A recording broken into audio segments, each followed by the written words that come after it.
మహిళా రిజర్వేషన్ల బిల్లును వ్యతిరేకించి ప్రతులను కాల్చివేసిన తగలబెట్టిన స్టాలిన్ డిఎంకే పార్టీకి వైఎస్ఆర్ కాంగ్రెస్ పార్టీ నాయకురాలు రోజా ప్రచారం చేస్తూ ఉంది. ఒక పక్క జగన్మోహన్ రెడ్డి మీ మహిళా బిల్లుకి మద్దతిస్తున్నాం అంటూనే వెన్నుపోటు పొడిచి తమిళనాడు రాజకీయాల్లో స్టాలిన్ సపోర్ట్ చేస్తున్నాడు జగన్మోహన్ రెడ్డి. జగన్మోహన్ రెడ్డి ద్వంద్వ వైఖరిని రోజా ప్రచారం చేయడాన్ని విశ్లేషించడానికి మనతో పడుతున్నారు సీనియర్ జర్నలిస్ట్ దుర్గా కుమార్ గారు. వారిని అడిగి మనం విశేషాలు తెలుసుకుందాం. నమస్తే సార్. నమస్తే బ్రహ్మగారు, మన వీక్షకులకు కూడా.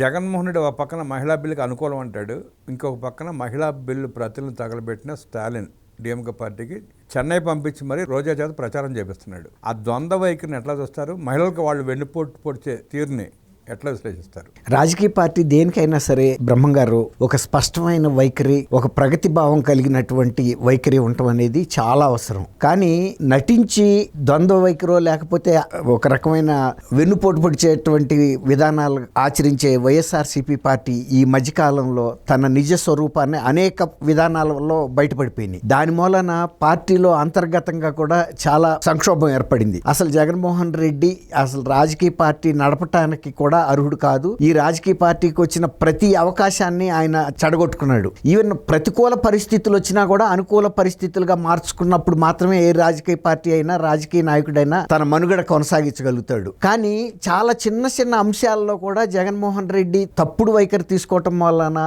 ప్రజల్లో అబాస్పాలయ్యాడు. ఈవెన్ సొంత కుటుంబంలో ఆయన అనుసరించే విధానాలు కూడా మొన్న మధ్య చాలా వివాదాస్పదమైంది. మరీ ముఖ్యంగా చంద్రబాబు నాయుడు గారు పుట్టినరోజు శుభాకాంక్షలు చెప్పి పవన్ కళ్యాణ్ గారు శస్త్రచికిత్స నుంచి కోలుకోవాలని ట్వీట్లు చేసి సొంత తల్లి పుట్టినరోజుని ఆమెకి విష్ చేయకుండా అవటం వలన కుటుంబ సభ్యులే కాదు, పార్టీ సభ్యులే కాదు, ప్రజానీకం కూడా తప్పు పట్టింది. సొంత తల్లిని రాజశేఖర రెడ్డి గారు ఒక మాట చెప్పేవాడు, సొంత తల్లికి అన్నం పెట్టనాడు పిన్నమ్మకి బంగారు గాజులు చేయించాడు అన్నట్టుగా. జగన్మోహన్ రెడ్డి గారి వైఖరి మొన్న అమరావతి విషయంలో కూడా చాలా సుస్పష్టంగా బయటపడింది. పార్లమెంట్ స్థాయిలో కూడా వాళ్ళు రాజ్యసభలోను లోక్సభలోను కూడా వ్యతిరేకిస్తూ ఇక్కడ మాత్రం మేము అమరావతిని సమర్థిస్తున్నామని చెప్పారు. ఇప్పుడు మీరు చెప్పారు రోజా గారు వెళ్ళటం అనేది ఇంకా విచిత్రం ఏంటంటే, మహిళలకు ఏదైనా అన్యాయం జరిగితే గన్ కన్నా ముందు జగన్ వస్తాడని అంతకు ముందు ప్రచారాల్లో ఓదరగొట్టింది. అలాంటి రోజా ఇవాళ మొన్న మహిళా బిల్లుకి వ్యతిరేకంగానే కాకుండా ప్రతులకి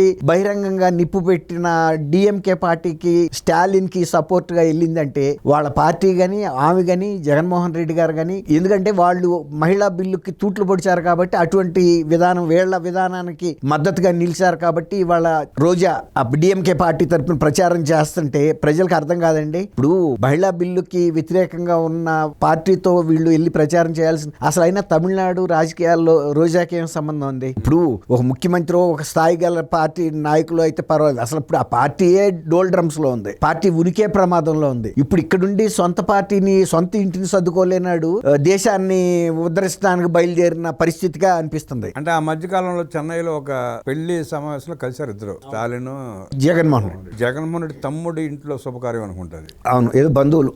ఆ సందర్భంగా ఏదో ఇద్దరి మధ్యలో ఒడంబడికి జరిగిందని మాట్లాడుకున్నారని, దాని గురించి ప్రచారం చేస్తున్నారని చెప్పి కూడా ప్రచారం చేస్తారు. అవును, అది కరెక్టే.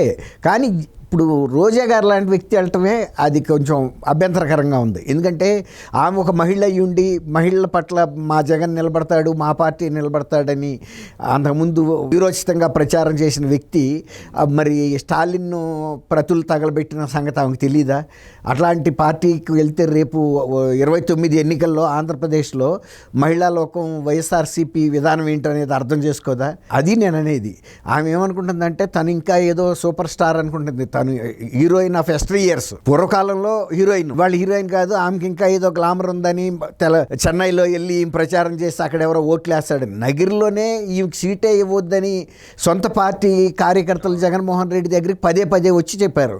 ఈమెకు ఉన్న ఇక్కడ పరపతి ఇట్లా ఉంటే ఇంట్లో ఈగల మోత బయట పల్లకీల మోత అని ఆమె చెన్నై వెళ్ళి ప్రచారం చేస్తే ఇప్పుడు ఆయనకున్న స్టాలిన్ కన్నా ఈమెమన్నా గొప్ప చామ్యం ఉన్న మనిషా, లేకపోతే స్టాలిన్ అంతకుముందు అడ్మిన్లో కూడా బాగా సక్సెస్ అయ్యాడనే పేరు ఆయనకు ఉంది కాబట్టి అక్కడున్న మెరిట్స్ మీద అతను గెలవాలి తప్ప ఇలాంటి రోజా లాంటి వ్యక్తులు వెళ్తే అక్కడ ఎవడు కాంతాడండి? అంటే సహజంగా తమిళనాడులో రెండోసారి పార్టీ గెలవదు అన్న నానుడు ఉంది. అవును, ఈ పరిస్థితుల్లో ఐరన్ లెగ్ లాంటి రోజా ప్రచారం చేస్తే అసలు గెలవదని చెప్పి ప్రచారం జరుగుతుంది. అది ఇక్కడ అనుకుంటారు, కానీ ఆమె ఐరన్ లెగ్ గురించి తమిళనాడులో అంతగా తెలిసే అవకాశం లేదు కదా. ఎప్పుడు తెలుస్తుందంటే రేపు ఓడిపోయినప్పుడు కనుక మళ్ళీ జర్నలిస్టులు రాస్తారు కదా, ఇదిగో ఇట్లాంటి ఐరన్ లెగ్ గతంలో ఆమె ఏ పార్టీలో అడుగు పెడితే ఆ పార్టీ ఓడిపోతూ ఉండేది, రాజశేఖర్ రెడ్డి గారు అయితే అసలు ప్రమాదంలోనే చనిపోయాడు, ఈ పార్టీలో చేర్చుకుంటా ఉండగా చర్చలు జరుగుతూ ఉండగా నేను ఇట్లాంటివన్నీ బయటకు తవ్వి తీస్తారు. అప్పుడు ఓహో ఈమె రావటం వల్ల ఇట్లా అయిందని.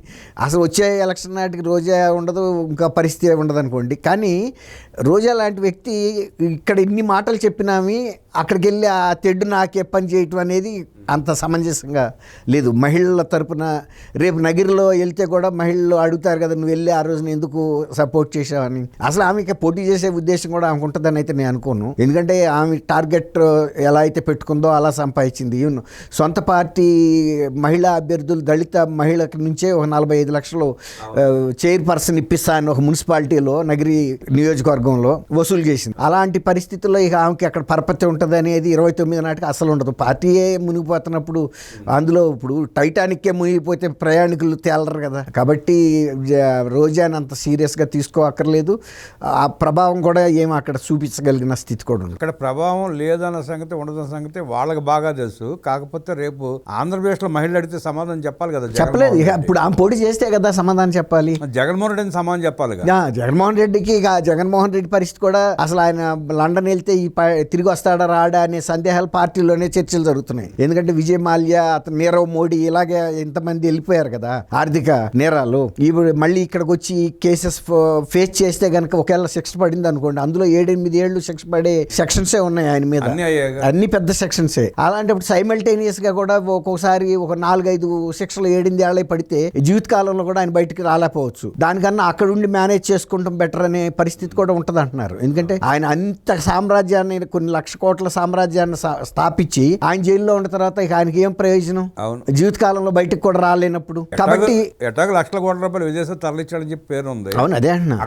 అక్కడ నుంచి మేనేజ్ చేస్తాడు. విజయ్ మాల్యా వ్యాపారాలు ఏమో తగ్గినాయి, ఆయన యూవీ బీర్ కానీ మ్యాక్డవెల్ కానీ అన్ని కూడా అక్కడ నుంచి బాగానే మేనేజ్ చేసుకుంటున్నాడు. కాబట్టి రోజా పెద్ద నెక్స్ట్ ఎలక్షన్ నాటికి అసలు ఆమె ఉనికి ఉండకపోవచ్చు అండి. ఐరన్ లేక్ రోజా చెన్నైలో ప్రవేశించి స్టాలిన్కి ప్రచారం చేసి డిఎంకే ఓటమికి పోలింగ్కి ముందే శ్రీకారం చుట్టింది, పునాది వేసిందంటూ విశ్లేషించిన దుర్గా కుమార్ గారికి ధన్యవాదాలు తెలియజేస్తూ నమస్కారం. నమస్కారం బ్రహ్మగారు, మన వీక్షకులు.